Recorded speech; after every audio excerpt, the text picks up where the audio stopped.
I don't know, guys. It feels like this team has hit their ceiling for the year, and especially with their best player out for the foreseeable future. This might be the point in the year where they kind of put themselves in a hole and have to constantly play catch up for the rest of the season. I hope that's not the case, but I feel like that might be where we're headed here. What's up? It's Alex. Let's talk about the three most recent games for the Chicago Blackhawks against the Rangers, the Blues, and the Red Wings. Three teams the Hawks know very, very well. Before we get going, I know the Hawks are playing in Toronto against the Maple Leafs tonight, but I'm going to hold off on putting them in this video so I can kind of wrap that Eastern Canadian trip all in one video.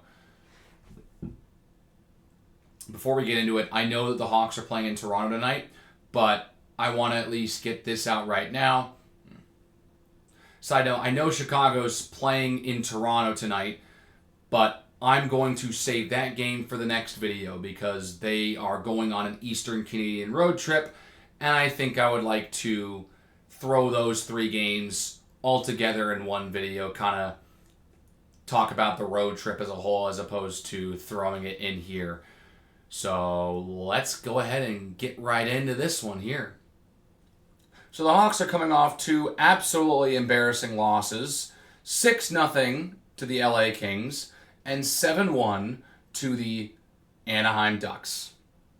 They lost by 6 goals in both games. Absolutely embarrassing. They return home after a rough road trip out in the Southwest, and they get the New York Rangers. They look pretty good. I said at the end of the video, they look so bad in those games. I'm like, look, we all know what's going to happen. They're going to look fine. They're going to win against the Rangers. They are so going to win against the Rangers.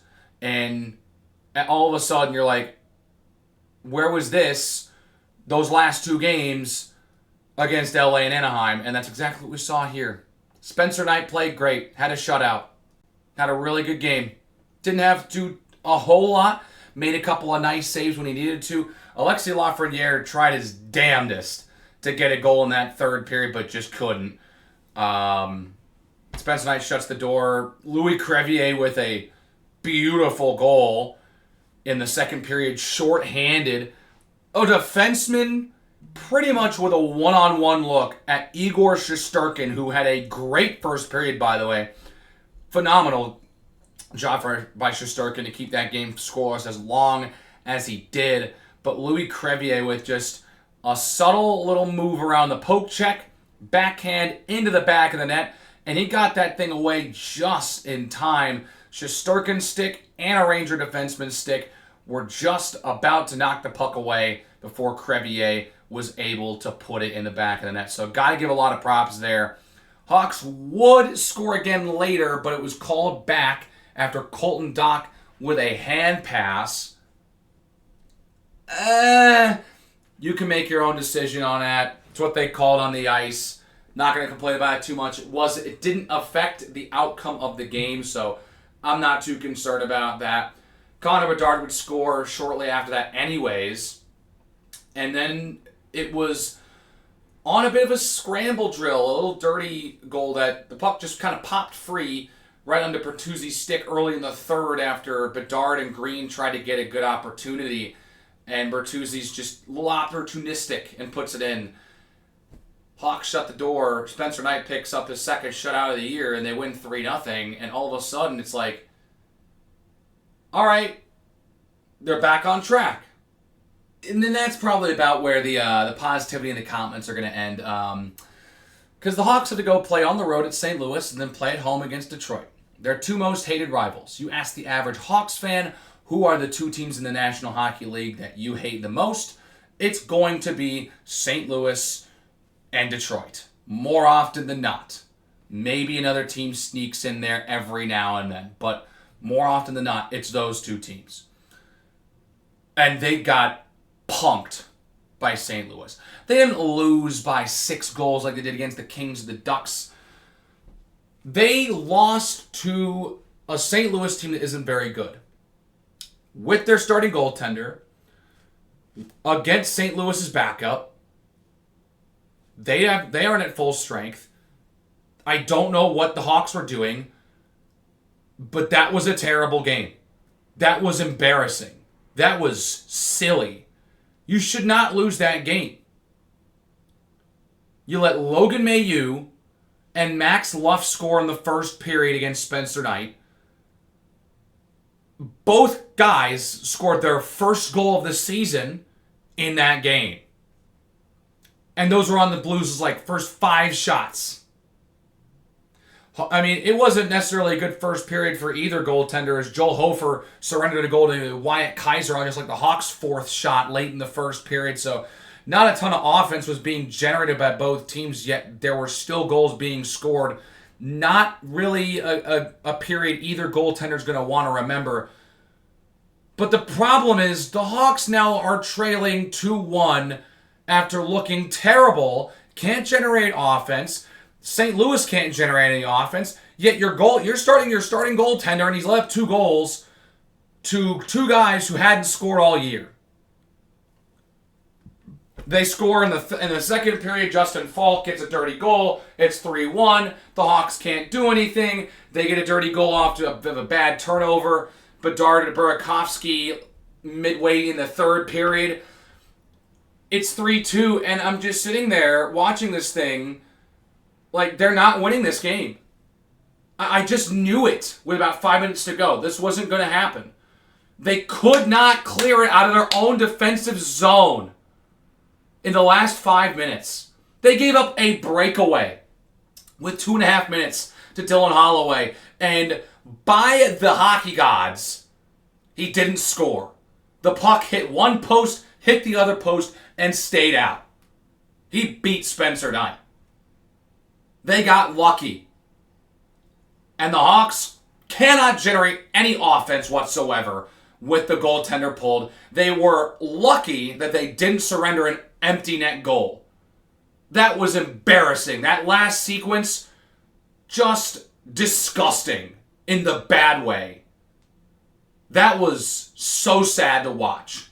And to top it all off, with 1 second left, there's one final face-off to the left, what will be Joel Hofer's left side, the right wing side. And Braden Shen just shoves and checks Connor Bedard into the ice. And Connor Bedard injures his shoulder. Walks off the ice, wincing in pain. This guy's 20 years old. This guy's young. He's got dude, we're talking about a kid who is growing still.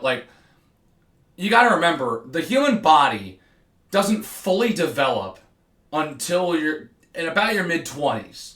I'm 23. My body's still developing. My brain doesn't fully develop for another couple of years.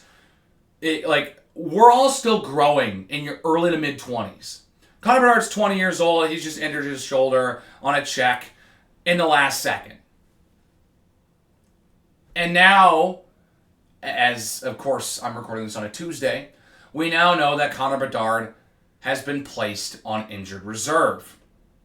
So the Blackhawks aren't going to be playing with Connor Bedard for a while. As if you thought it got bad enough in that game, the fact that they even lost to that St. Louis team is bad enough. The fact that Connor Bedard is hurt for the foreseeable future hurts their chances even more so, because he's the best player on this team by a country mile, and you can just see it from the game that they played the next day. The next day against Detroit. They looked dead. Could not do anything. The shutout by John Gibson. They've played 2 bad goaltenders in a row and have 2 goals to show for it in 120 minutes of action. And they got shut out of home by Detroit, whose 2 stars, by the way, used to be on your team not even 5 years ago. Patrick Kane, the greatest American hockey player of all time, or American-born hockey player of all time. I had to clarify that specifically because I know some people would correct me on that.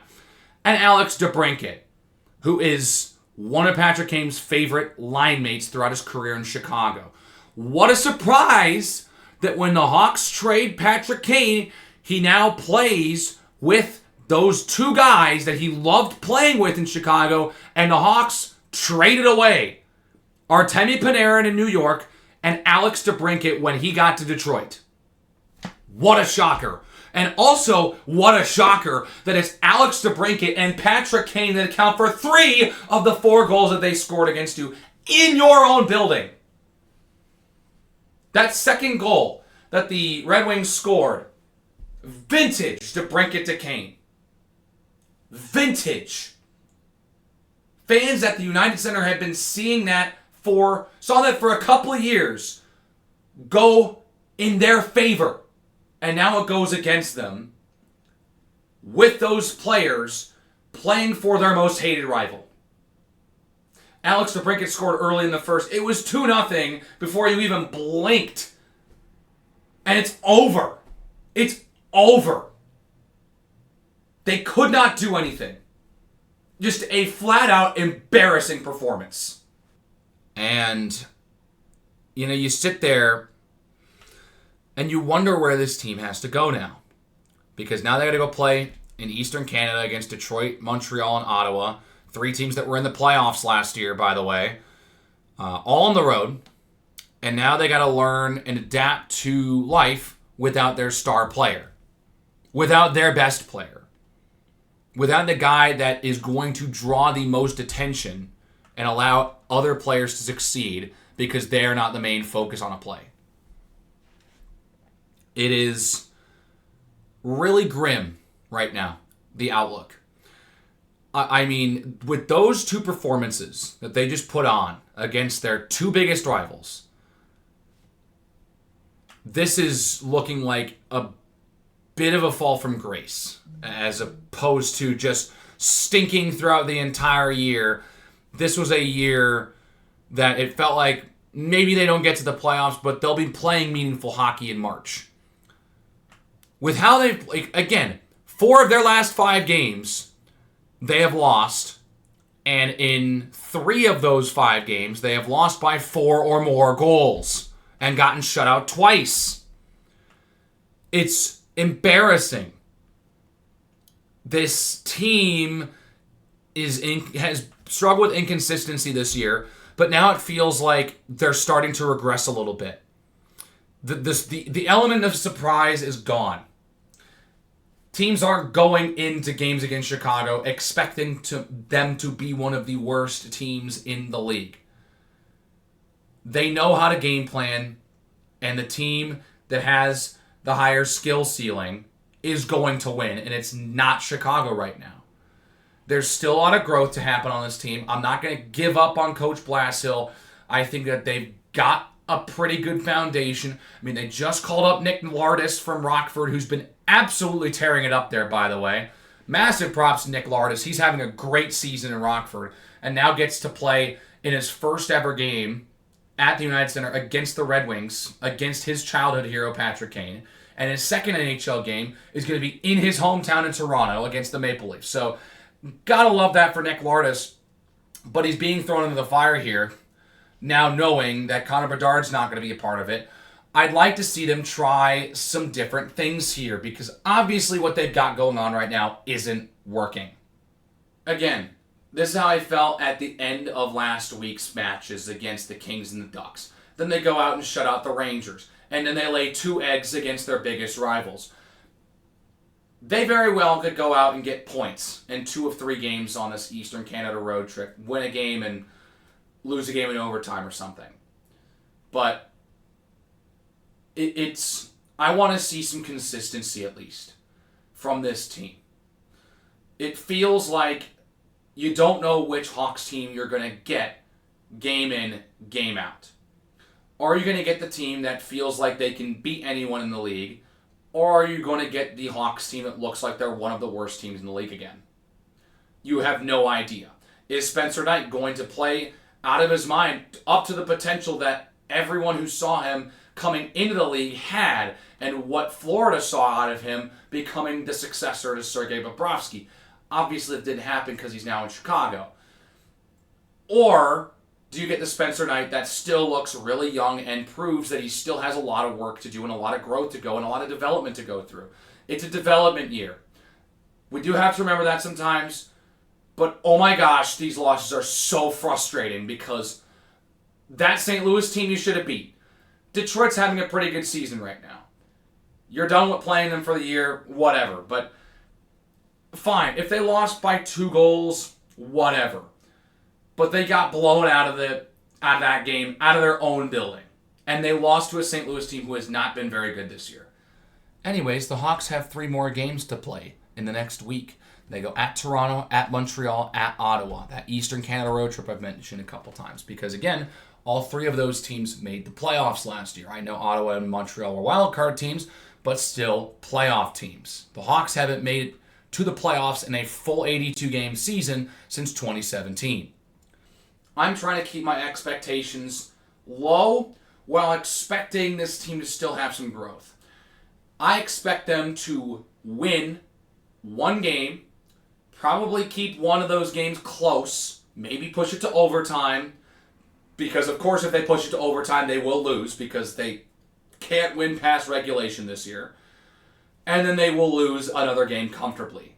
I don't know which one that's going to happen, but it feels like that's what we're in for this next week. But, of course, there's still a lot of time to make corrections and correct a seemingly crashing ship. There's time. But with Connor Bedard out for the foreseeable future, him being placed on injured reserve, it doesn't look good. This team's going to have to tread water without him to maybe see if they can be in a position so that when he comes back, they're not completely out of the race. Because at this point, after the Quinn Hughes trade to Minnesota, they're not going to get a top 3 spot in the Central Division. That's already set in stone. The top 3 teams in the Central right now have all 3 of them have more points than the current leader in the Pacific Division, which is Vegas. It's ridiculous. The Central Division has been notoriously pretty tough over the last decade. Not even just like the last couple years, like the last decade, the Central Division has been very, very competitive. And it's even more so this year. It was competitive last year. It's competitive this year. I think the Central Division this year has to send a message to Gary Bettman to go back to the 1-8 playoff seeding they had before they went to 4 divisions. Because, oh my gosh, the fact that there are 3 teams in the Central that have more points than every team in the Pacific, and one of those teams will not be able to go to the second round just because of the playoff seeding is ridiculous. There should be a matchup between Colorado and Dallas in the Western Conference Final. That would be cinema. But we get it in the first round last year. We could get it in the second round this year. It doesn't really matter. If those 2 teams could play in the Western Conference Final because they were the number 1 and the number 2 seed in the West, that would be awesome. Instead of having them play in the second round in divisional championships or whatever. Anyways, the Central Division is very good this year. Again, the Hawks, while they are improving, went from probably about the worst team in the division, 8th, to the 6th best team in the division so far this year. Better than St. Louis and Nashville so far, but Utah's better than them, Winnipeg's better than them, and of course the top 3 are on a roll. Minnesota, Dallas, and Colorado should be the top 3 seeds in the playoffs this year, but one of them has to go home in the first round. Again, ridiculous. Anyways, I'm done. Losing to your 2 biggest rivals on back-to-back days is not fun. Please hit like if you liked the video. Hit subscribe if you really liked it and want to see more videos from me. Keep the conversation going down in the comments section below. Do you like losing to your rivals? Because I sure don't. And I will see you all in the next one.